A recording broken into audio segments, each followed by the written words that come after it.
Good morning, everyone. I think we'll give it a few more minutes and then we'll get started.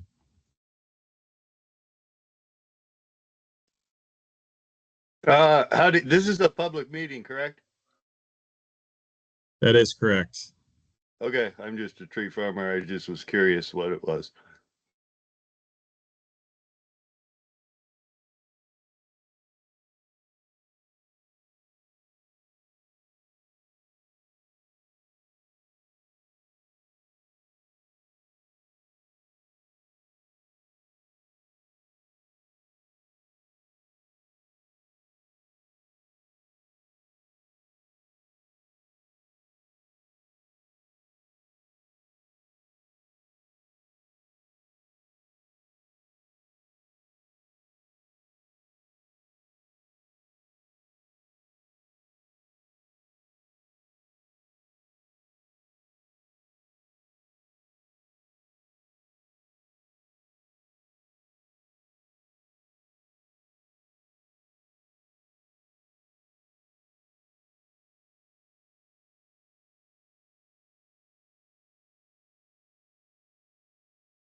All right. Well, I think we'll get started. Good morning, everyone. Thanks for joining the Compliance Monitoring Program Committee meeting.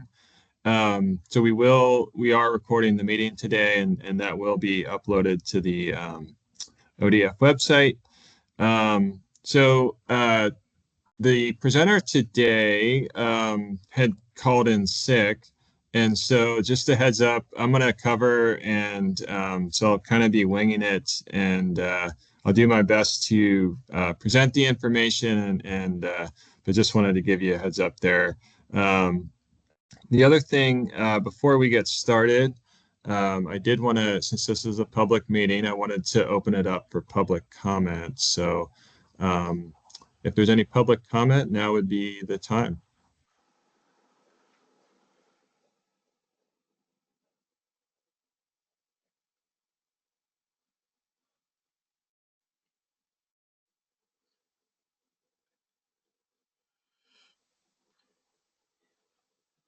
Okay, not hearing anything. I don't see any hands, so I will get started. Rebecca, you can advance to the next slide.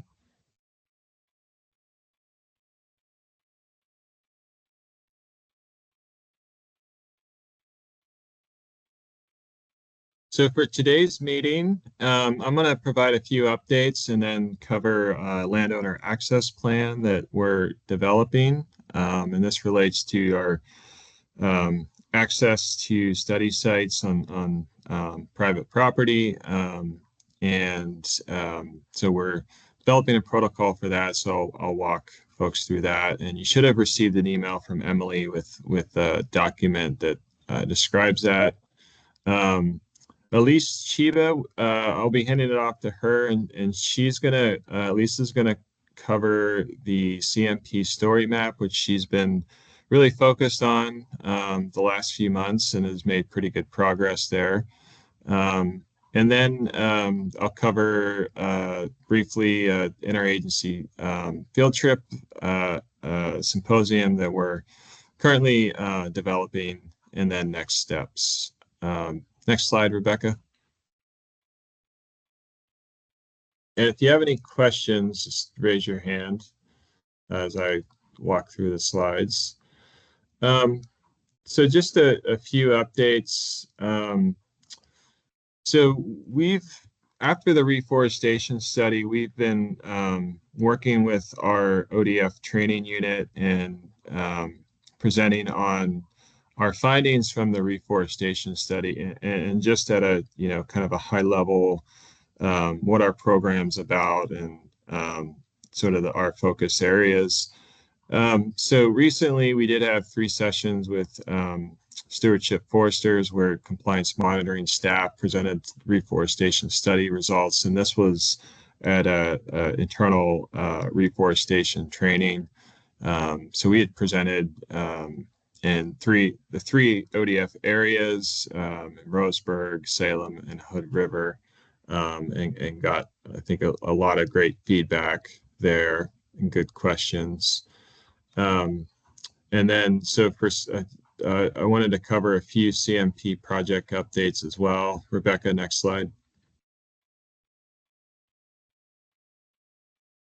Um, so for the riparian pilot study, that's sort of our next big project.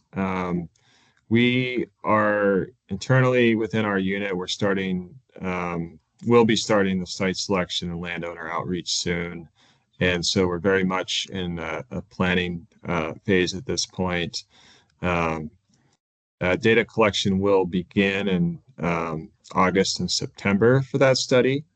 And as a reminder, Mount Hood Environmental, they developed a protocol study design. And then from that, we a few months ago developed a field guide that kind of translates the study design to kind of on the grounds, protocol or data collection or methodology. And that's really just to ensure, partly to ensure consistency in methods and data collection for field staff. And so that's something I think as we do this pilot study, will be ongoing and continuously refining that document. Next slide, Becca.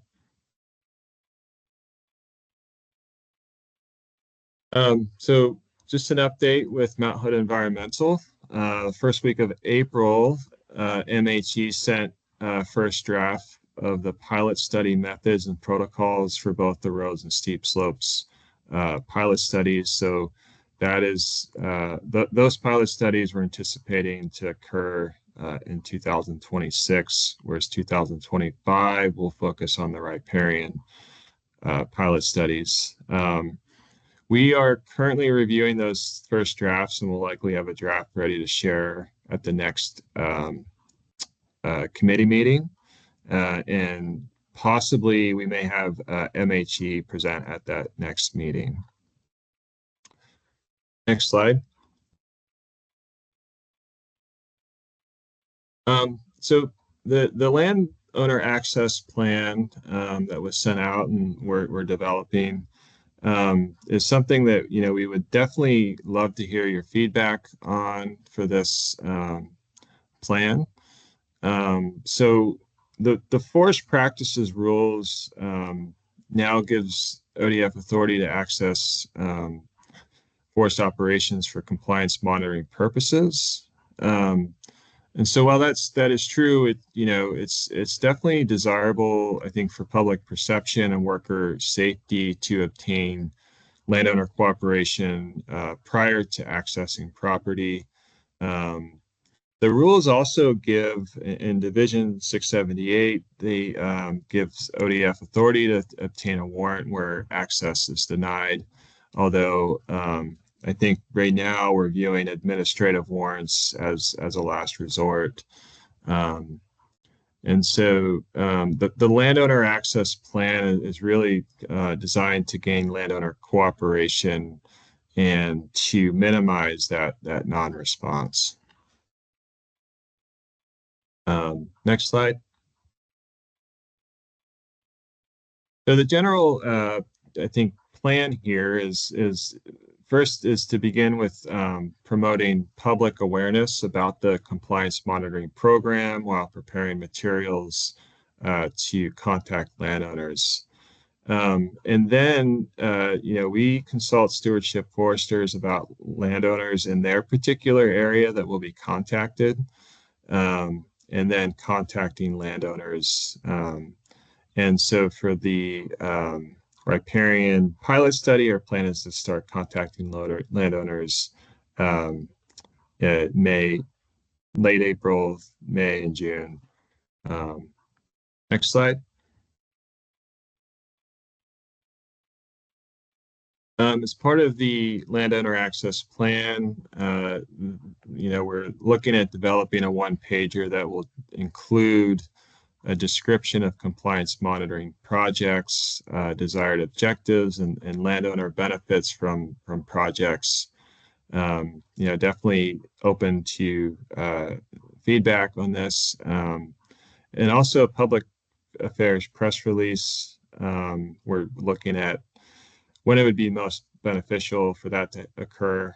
Um, and then some other possibility would include a newsletter or ads as well to promote, or I guess to make the public and landowners aware of what we're up to. Um, Next slide.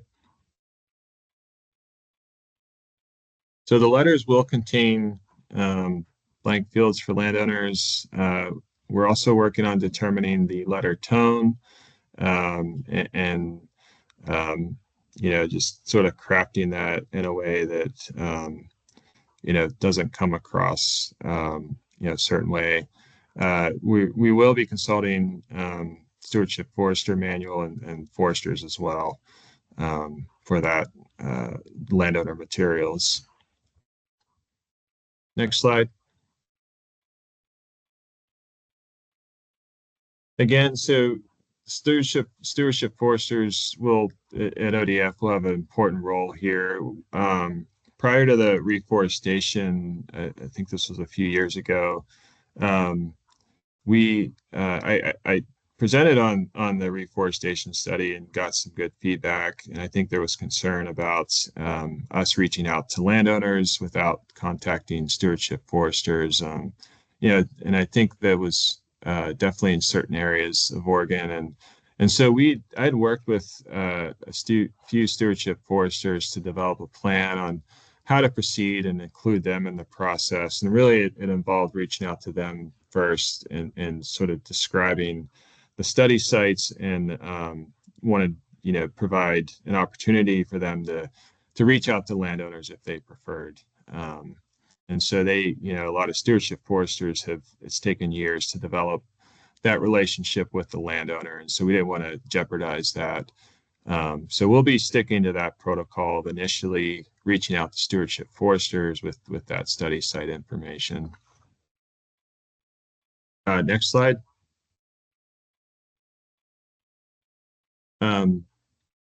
So the landowner access plan, there'll be 2 packets sent out via mail with a 10-day spacing and a phone call 10 days after the second packet. And I'll talk more about the warning letter here in a minute. Next slide. So the first packet to the landowners and again, this is something that we're proposing at this point, so feedback is welcome. The first packet will contain a consent form for access, a cover letter describing the project importance, operation information, stamped envelope, QR code, and then a brief explanation of the new access legislation.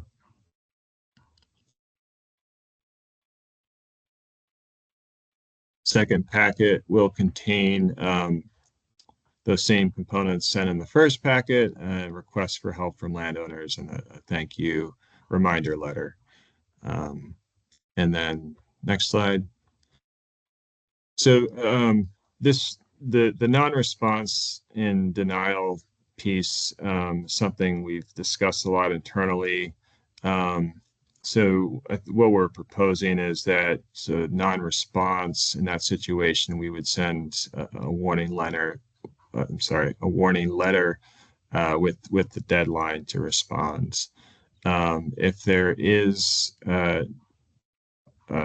no response or denial, that would initiate the warrant process. Um, so the warrant process, I think will occur unless there is a safety issue.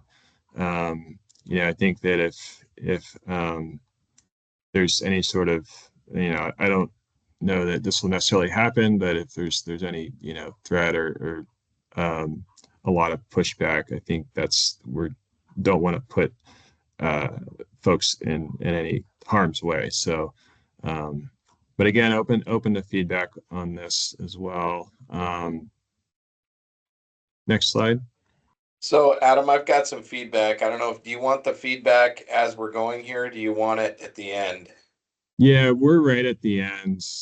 That was actually my last slide. So go ahead. Yeah. So, if you could go back a couple of slides, that Sure. would be helpful. Keep going, keep going, keep going, keep going. Sorry, I can't remember how far. One more, and I think one more after that. Okay, no, that's good. Go back forward. When you say so, I've got some feedback from all of these things. So general feedback is this sounds like and no surprise here.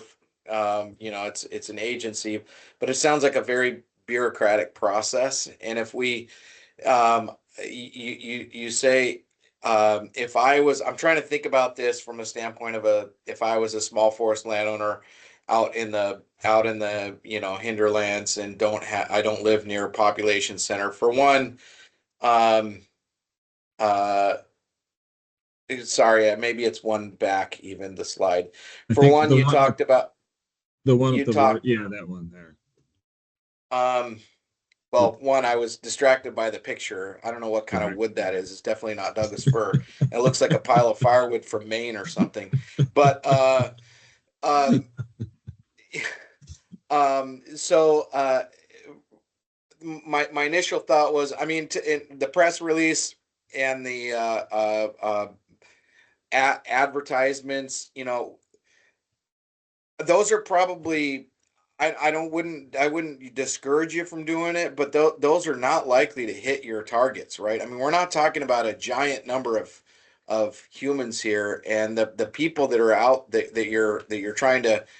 you're trying to reach out to by definition are probably not going to live near a population center with that would I mean, not to disparage, but ODF's press releases don't get picked up widely anyway.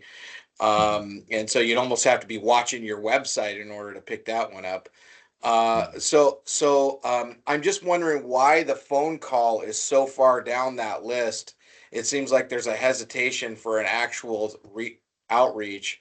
If I'm a small forest landowner, most of those folks are older demographically, right? Speaking, Mhm. most of them are rural, and live older and a little bit more unplugged from social media, from population center, big population centers, Portland, Salem, Eugene. And so I would think that your best bet at trying to move forward in a positive direction would be a phone call to these people. Okay. And I would highly encourage you to raise that up on the list and Okay. have that be somebody that's not is have that work through the district and not just sort of somebody in Salem, but work through the district and have some talking points prepared for them to walk them through what this is. I think that's the best way to de-escalate it. Okay. um if it goes like too and then the packet of information that you're sending them, I wouldn't send anybody a big packet like that without contact first, because people are Okay. going to see a big packet of information and they're going to automatically recoil, right? Sure. They're going to be upset about that.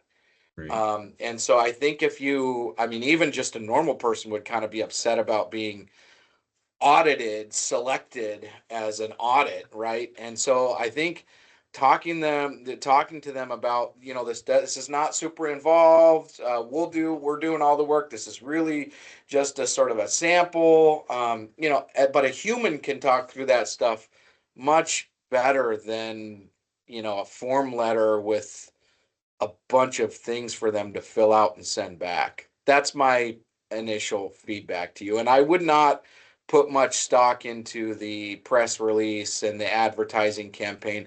I don't think that's a bad thing to do.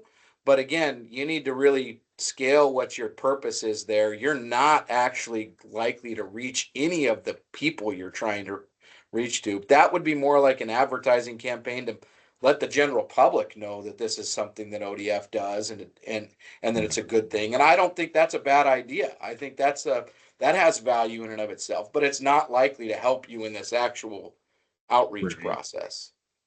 Yeah, Anyway, that makes that's sense. my 2 cents. No, I appreciate it. That's really helpful. And so I think, Rebecca, if you can go back to that slide you're on there, just so I think, yeah, so this phone call, maybe instead of the two packets, happening first, start with the phone call, get in touch with somebody, reduce the number of paper material that we send them, and so we're not overwhelming them. And the phone call, kind of like a heads up on this is more information's coming. That's helpful. Thanks, Seth.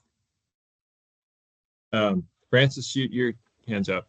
Yeah, I want to say Seth is right on. If you're worried about compliance, cooperation, people being receptive, absolutely, the personal relationships is what's going to have to happen. You can spend all the money you want on a press release and buying ads in some newspaper that no one's going to read, but yeah, you would spend the money spent on the personal outreach, even if you contracted a friendly person, contracted some of that outreach out, that would be much better spent money than all this other stuff. And if you get to the point of warning letter, that's bad already. You need to have them being friendly right up, at the beginning. I'm like, okay, I understand this process, because these are people who are going forward, are going to be part of this work. It's not just the study. You need them understanding the process, what's happened with the PFA, what's happened, what changes might be happening. It's part of a long process, not just this one thing you're trying to get them to do. This is something that's actually going to affect them through their entire forest management on their small woodland. So anyways, I totally agree with Seth. Thank you. Great. Yeah, thanks, Francis. That's really helpful. So we've got a few hands up here. I think Ken, you're next. Well, I have a question first. At what point in the process is this occurring in terms of from the initiation of the original notification through this monitoring activity? What's that? I'm imagining it's 3 to 5 years after the harvest occurred. So, well, it depends on the specific what rule we're looking at. So reforestation, yes, it was years after, just because free to grow.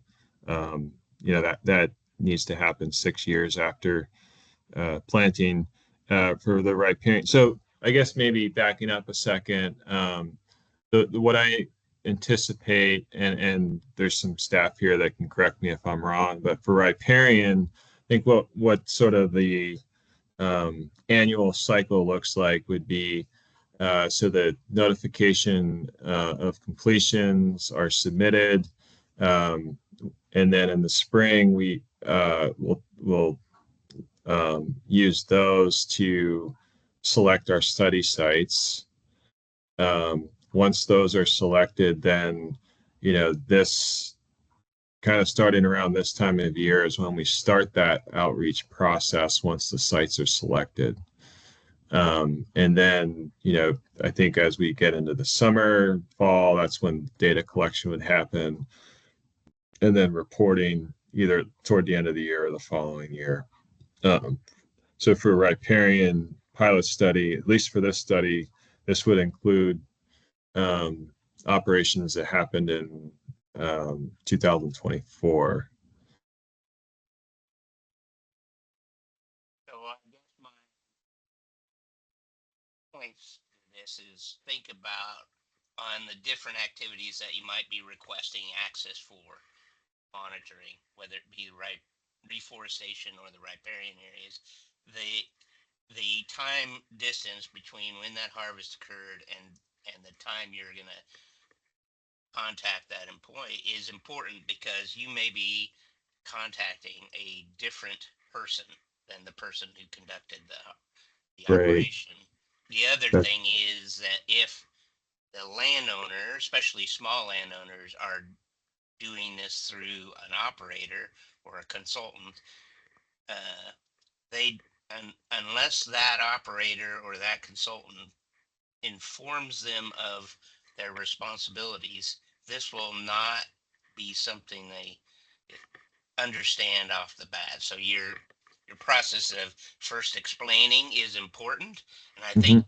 Seth's point of that is received better if it's human to human interaction versus a letter with an information packet. You don't know the person's ability to take information that way. Mhm. Uh, they may be impaired some way. They don't they can't receive that information that way. So we have a real dilemma of getting that information to people, and they're not going to. A lot of small landowners, especially those that don't know these rules real well, will this will be coming to them for the first time, and they don't know how to Right. digest that information. Right. Uh, Right. uh, the other you used a word in there that I think the audience that is going to be most resistant to access is will take umbrage at, and that's the use of consent. Um, most landowners that don't like the government don't believe the government gives them permission. They believe they're notifying the state of what they're doing, but they don't believe that as getting as a permit process. They view it as a notification process. Philosophically, that puts them in a frame of mind to be resistant to somebody coming in Sure. to their property. Yeah. Yeah. That makes sense. And yeah, appreciate the feedback there, Ken.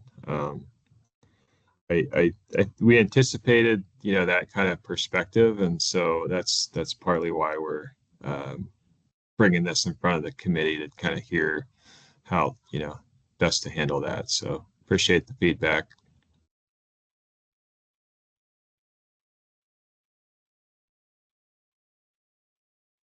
Josh, seeds? Thanks, Adam. My first thought was um, partly, in large part, covered by Seth and Ken, which was if you don't hear from someone, assuming that as non-compliance rather than just failure to make contact, um, right? And so the impairment is possible, or they did everything through a forester, um, a contract forester or something like that, and or they, I'm assuming like contact info, phone number, and address are coming off of the notification for the operation that's being audited. But things change.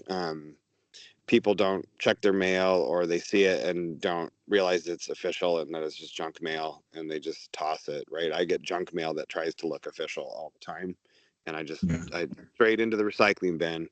So Right. I think that leading, I was just going to bring that up as a problem with no solution, but Seth had the solution, I think, which is to start with the stewardship forester who oversaw the operation or their successor making initial contact. Yeah.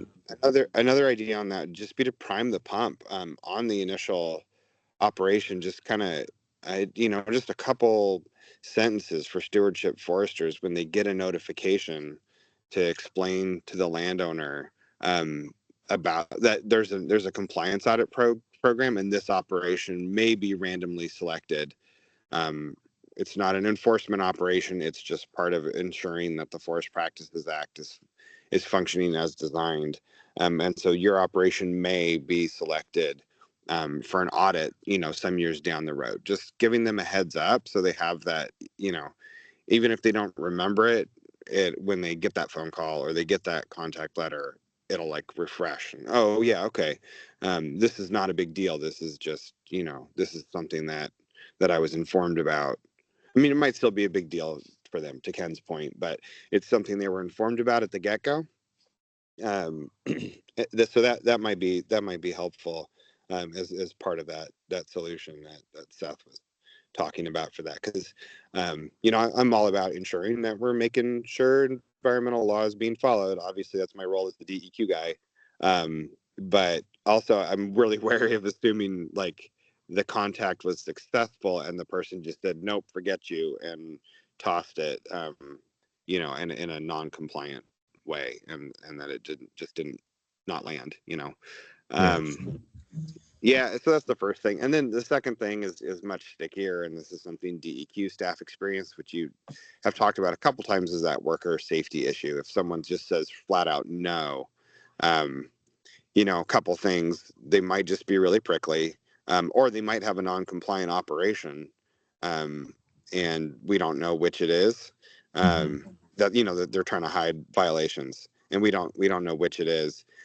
So from like a purely scientific statistical perspective, it's like, well, we need to, we kind of extra need to see that now, because we need to determine if it is non-compliant or they're just ornery.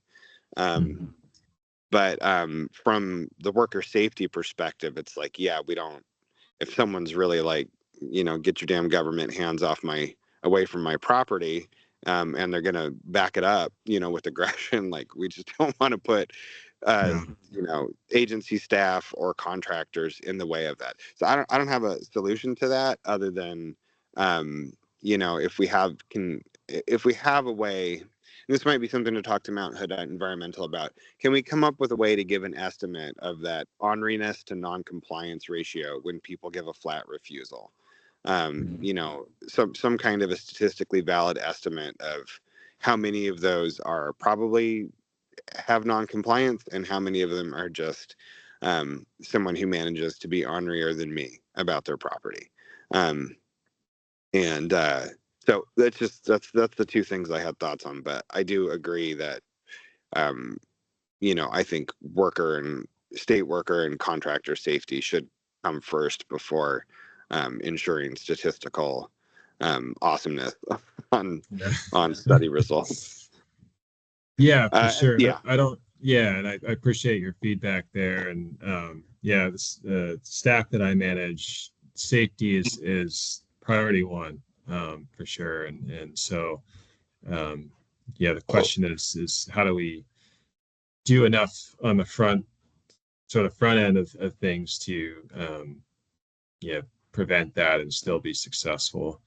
Um, but yeah, appreciate your feedback there. And I know with the reforestation study, MHE, one way that I don't know if handled is the right word, but handled the non-response or refusal was a sensitivity analysis to look at, okay, here's the amount of non-response, and this is sort of the range of values based on different scenarios of compliance. So um, I know that's how they handled it. Maybe that's a similar approach if we do encounter, if there's sites that we absolutely can't access. So yeah, yeah. I agree. So yeah, just to reiterate, I think my one add on to what Seth and Ken had to say would just be to during the notification and response from ODF process, we might want to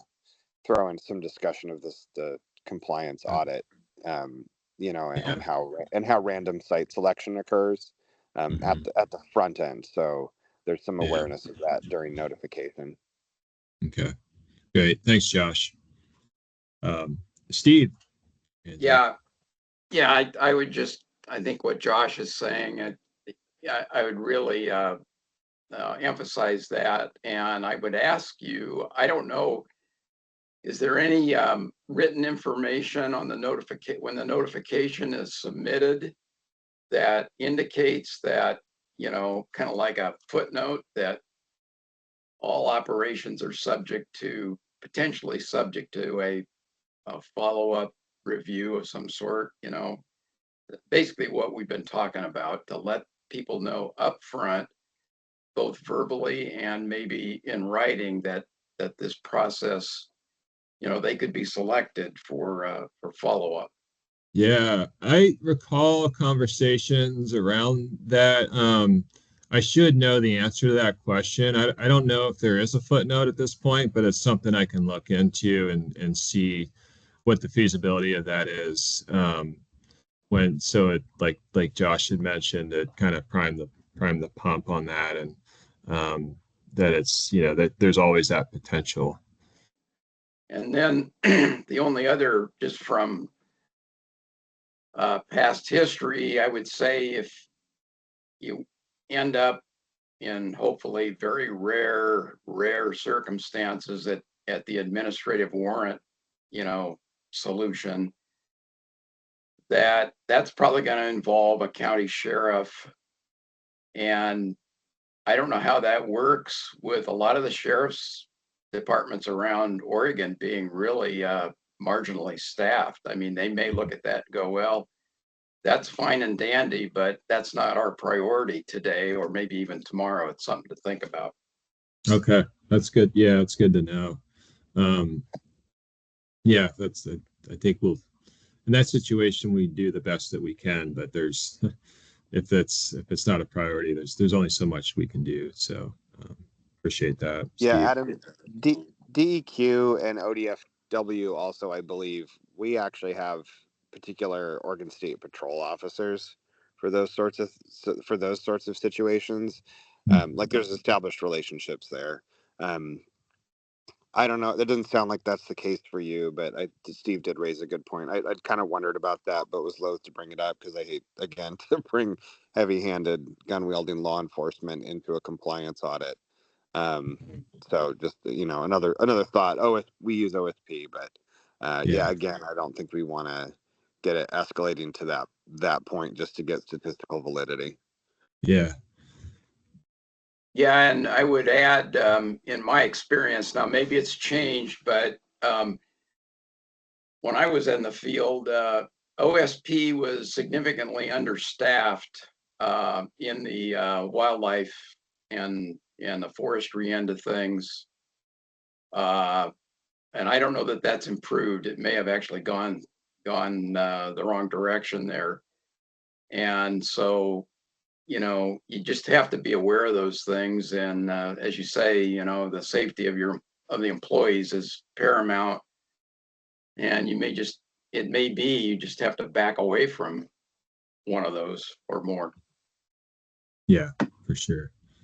Um, yeah, definitely going to be very cautious and not take risk on that. It's not worth it. Um, the other thing I just want to mention here, then I'll go to you, Ken. But we do have we have enforcement staff. The focus is on enforcement and civil penalties, and we are working with them on this plan too. So um, just wanted to mention that. Um, Ken? I just wanted to mention that in my experience with landowners, the single most motivating letter they receive is from the county tax assessor saying they're about to lose their tax exempt status.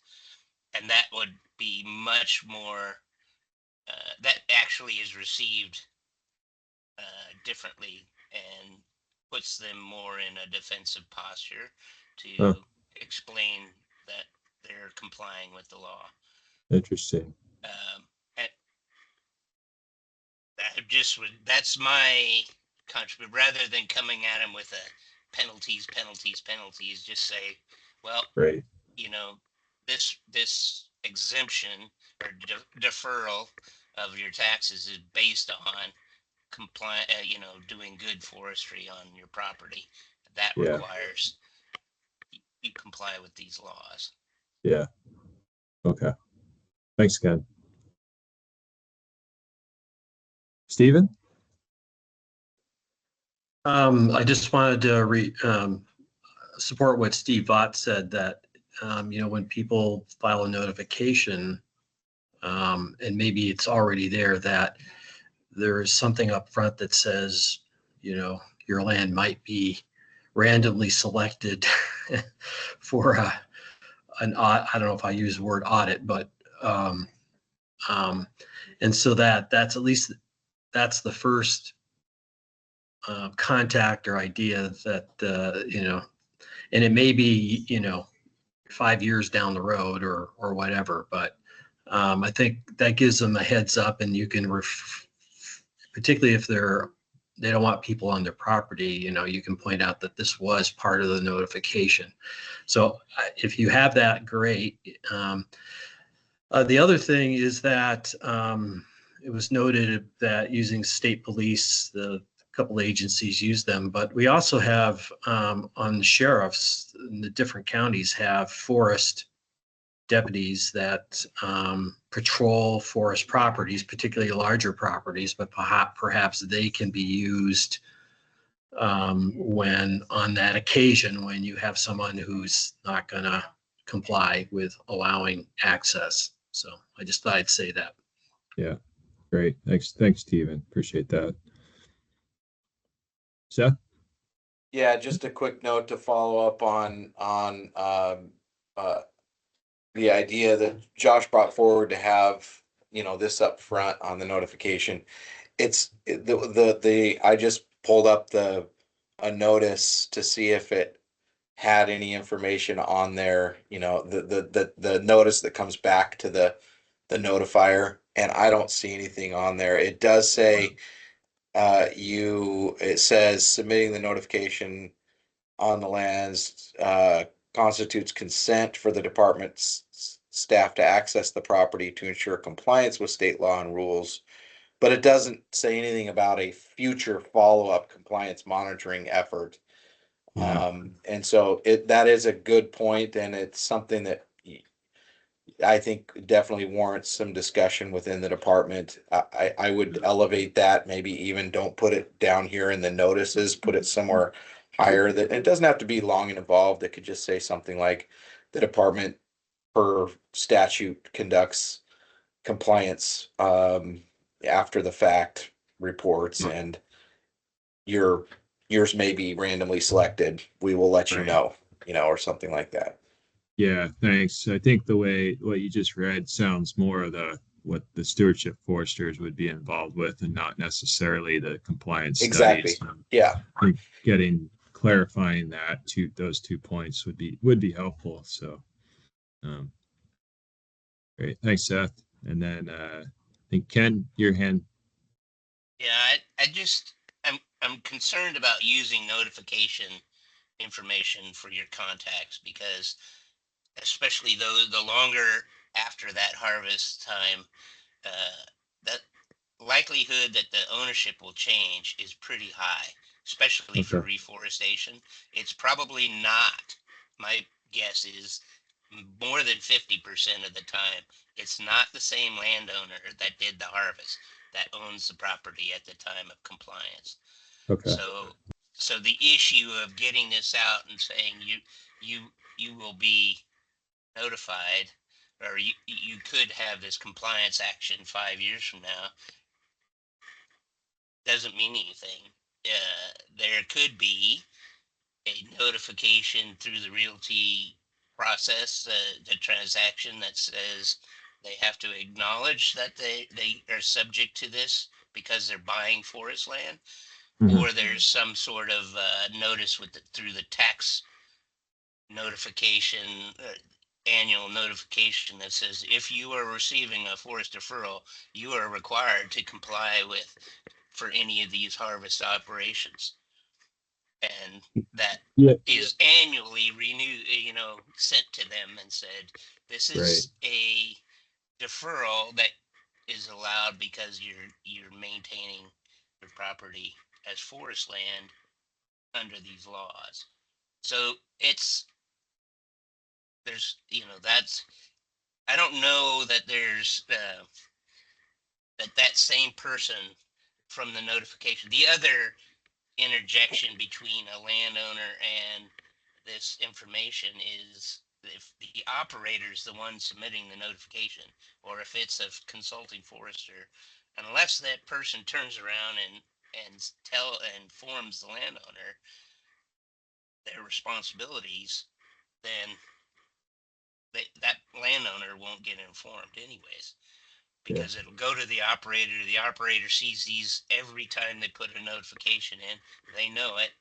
They just don't conceptualize their responsibility to make sure the landowner knows it. Yeah.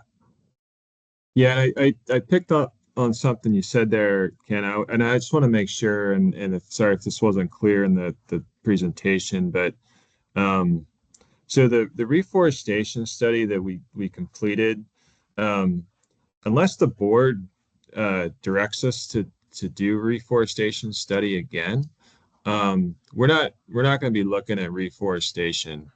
The priorities for moving forward are the riparian rules, roads, and steep slopes. So that's going to be our focus over the foreseeable future. So I just wanted to mention that that kind of post 6 years study after planting already had happened, and so unless the board directs us to do that, that isn't won't be happening again. So just wanted to clarify that. But I think your point's still valid though with these other studies. But in my experience is the stewardship forester actually more often goes directly to the operator than they do to the landowner or even to the consultant who submitted the notification, Yeah, because they're the ones doing the action on the ground and they're the ones most likely to violate the rule, knowingly or unknowingly. yeah, yeah, makes sense. Thanks, Ken. Amanda? Yeah, Ken took a little bit of my point, which was just going to be that I know a lot of our operators that work with small landowners are doing the notifications. So that's something that we'd have to figure out, as Ken noted, if we're utilizing that system to try to get to the landowner for access purposes. But to Seth's point on, how we message and Josh around, should we have more information on the front end? I do think all that is good and all that would be positive. I also think that where we can provide at the very least a link to the compliance monitoring program webpage or some recognition that they have, like, many times these landowners and operators, they have representation on this committee, and that there's a stakeholder process that's engaged with ODF. I think that goes a long way for people knowing that it's not just ODF doing this. It's, that you guys are being advised and coordinating with representatives from the regulated community. Yeah. I think that matters a lot to people Okay. to have some Yeah. knowledge of that. Exactly how we word that, I think we'd have to kind of work through that. Again, I don't want it to be this whole like diatribe of, what is compliance monitoring and this huge paragraph or anything like that. I think it can be pretty simple, but I Right. do think people knowing that they have representation in kind of the space is something that is important for people to know. Oh yeah, it's really helpful, and I think that even is, I think, a good segue into the next presentation. And I guess before we jump to that, anything else, Amanda, before I? Nope, that's it for Okay. me. All right, thanks. Appreciate the feedback there. Um, any other, I guess, before we move to Lisa's presentation, any other feedback, comments?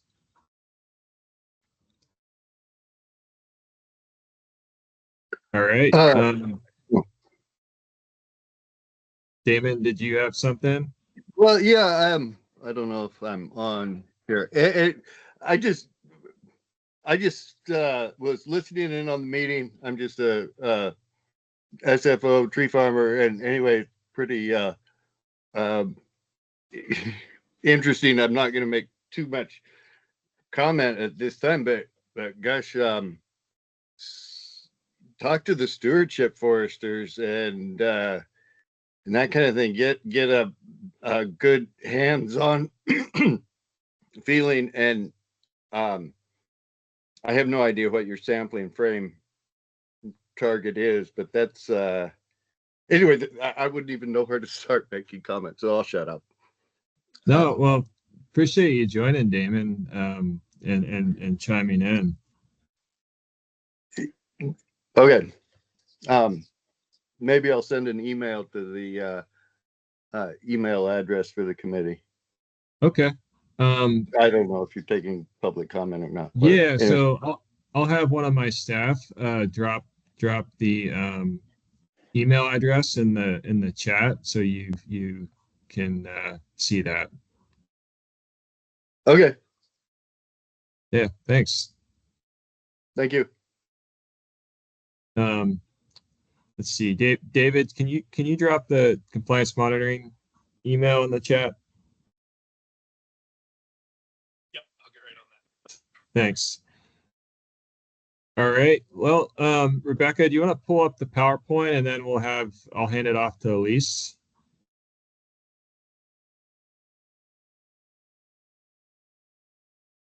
And thank you everyone for your feedback on that access piece. That was really helpful.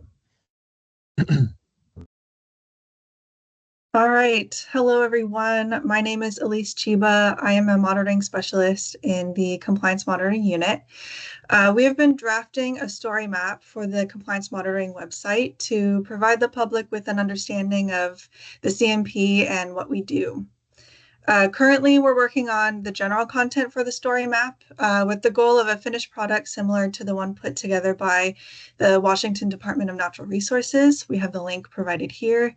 I'm just going to show you all a quick run through of the content that we plan to include in our own story map. All right, Rebecca, next slide, please. All right, so you have all received an outline of the compliance monitoring story map for review in the email that Emily sent out. Like I mentioned, I'm just going to provide a rundown of the content of our story map and show you the general flow of the outline. As we go through the sections, please note your thoughts on how it can be more clear to the public, our image selection, and any other general feedback is welcome. We will have a pause point at the end to go over any questions or feedback that you might have. All right, next slide, please.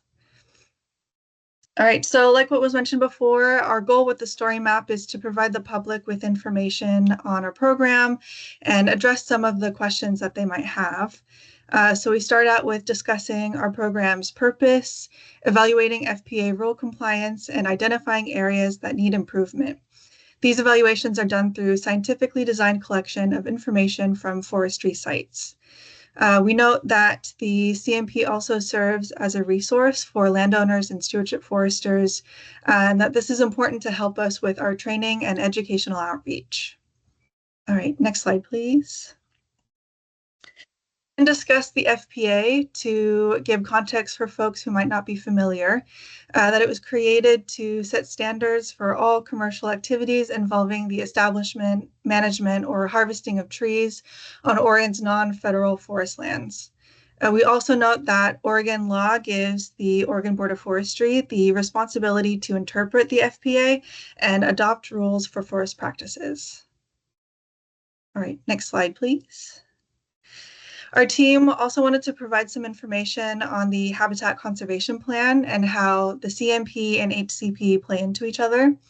So we state that the HCP will describe the conservation measures in ODF's current forest practices rules that cover threatened and endangered species' habitat. We note that the intent of the HCP is to avoid, minimize, or mitigate potential impacts to the covered species from forest management practices, and that the data provided by the CMP will help ODF track HCP implementation. All right, next slide, please.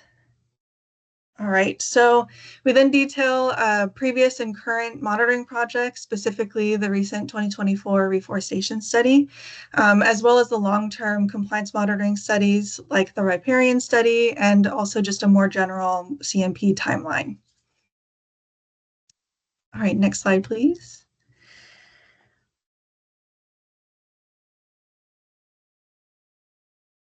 Next slide, please.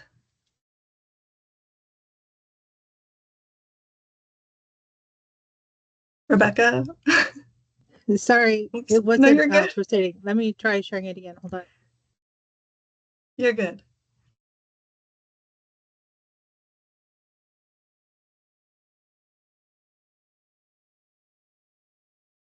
All right. So we also wanted to include a section dedicated to the CMPC, providing information about what the committee does, why it was formed, and how to find more information about meetings. We described that the committee represents a broad spectrum of stakeholders, that it was formed to assist the monitoring program and its efforts to monitor compliance with FPA rules, and that the committee advises ODF regarding monitoring projects and procedures. We will also be providing a link to the ODF CMPC page in this section. All right, next slide, please.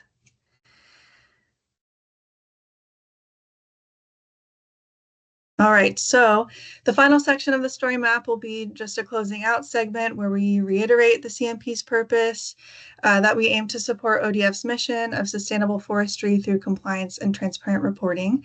And we serve as a resource for landowners and stewardship foresters by promoting communication and offer educational outreach. Our contact information will also be provided here. Next slide, please. All right, thank you all very much. Are there any questions or feedback?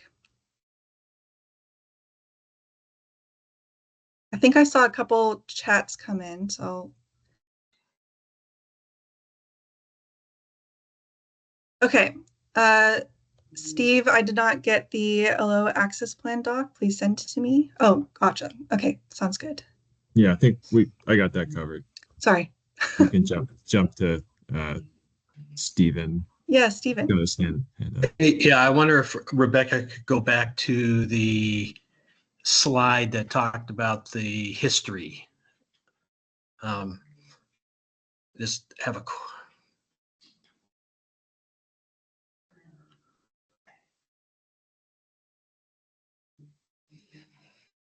Yeah, there we go.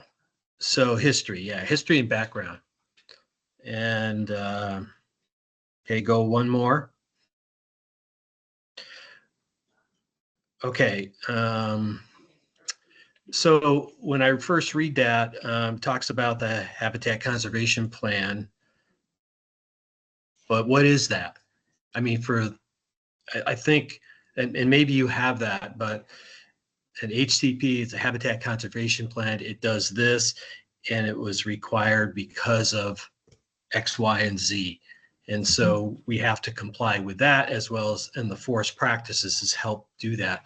So just, and maybe you plan to do that anyway, but just making sure that they may not everybody might know what a HCP is and how it relates to this and the monitoring. So just be cognizant of the terms and whether they have the proper context to understand. That's right. My only point. Yeah, that's a good point. Thank you very much.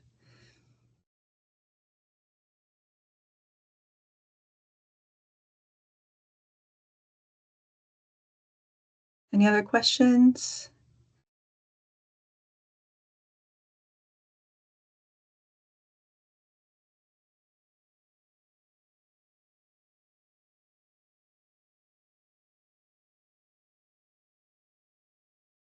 All right.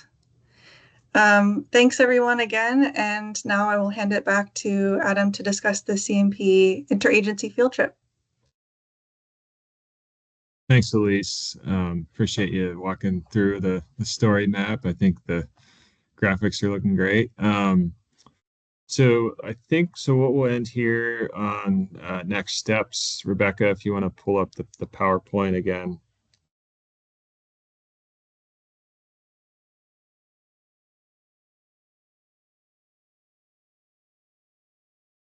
So just wanted to make you aware of a meeting in the future that I've been working with other state agencies in their compliance monitoring programs to organize a symposium, an opportunity to discuss, understand their compliance programs. So Washington DNR, Cal Fire, Idaho, potentially Alaska. We're looking to meet up in October in Salem, and so I think that Emily's Martin's been taking the lead on that, and so we're potentially looking at a site visit to Starker Forestry. So it would include a field component for them to get a better handle of logging operations in Oregon and forest management. And so one of those would be a Starker Forestry site with the upstream fish-bearing stream and buffer, implemented under the new rules, and then potentially a visit to the OSU experimental forest. And Emily was going to present today, but Stephen, I wanted to, since that you have a nexus there, did Emily have a chance to reach out to you yet, or is this new news to you? Are you talking to me? Yes, Stephen. Yeah, sorry, Stephen Fitzgerald. Yep. No. Okay. But you can probably contact Brent Klump. Okay. Because Brent, we recently, re-surveyed our stream, so we know where fish is and where fish isn't for Okay. almost all our streams. And two, we've been implementing the PFAs, so Yeah. You could see how that's affected how we've laid them out, and it has affected the experimental forest. Yeah. Okay. Great. I'll reach out. You said Brett? Brent. Brent. And then Okay. and it's Klump, Klumph. Okay. Great. Thanks. Appreciate that. Next slide. I wanted to provide a kind of a high-level view timeline of the riparian pilot study. And I mentioned this, some of this, but so in April, starting now, we're starting to look at site selection and creating those outreach materials, and then contacting landowners over the next few months. Data collection late summer, and that might spill into late fall, and then we at that point, data analysis, I don't know if that'll necessarily need to occur, but we will be working with MHE on one thing that we hope to get out of this pilot study is to help refine some of the methodology and the study design to help inform that plan for when we do conduct the study. So it's going to be more of a focus on methods and how we improve things, and not necessarily a focus on compliance. Next slide.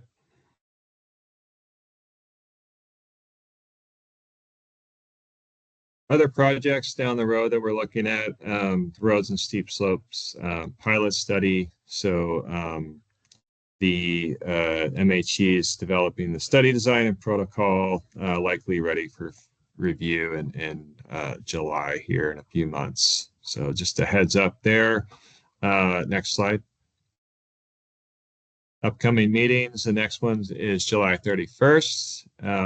So I think tentatively our agenda will be riparian pilot study updates, and then a presentation from MHE on the roads and steep slopes protocol, study design, and then we'll have a meeting October 30th. The next slide.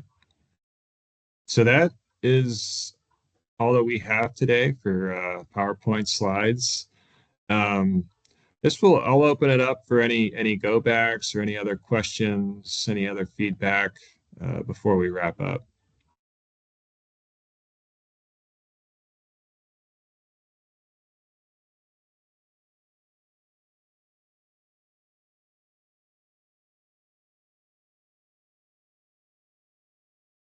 All right. Well, as always, we really value your feedback and thoughts. This really helps us in our planning, and so just wanted to thank you again for being present and engaging. I think with that, we'll wrap up for today. So have a great day, everyone. Thank you all. Yep. Thank you. This was interesting. Yeah, Damon, sorry I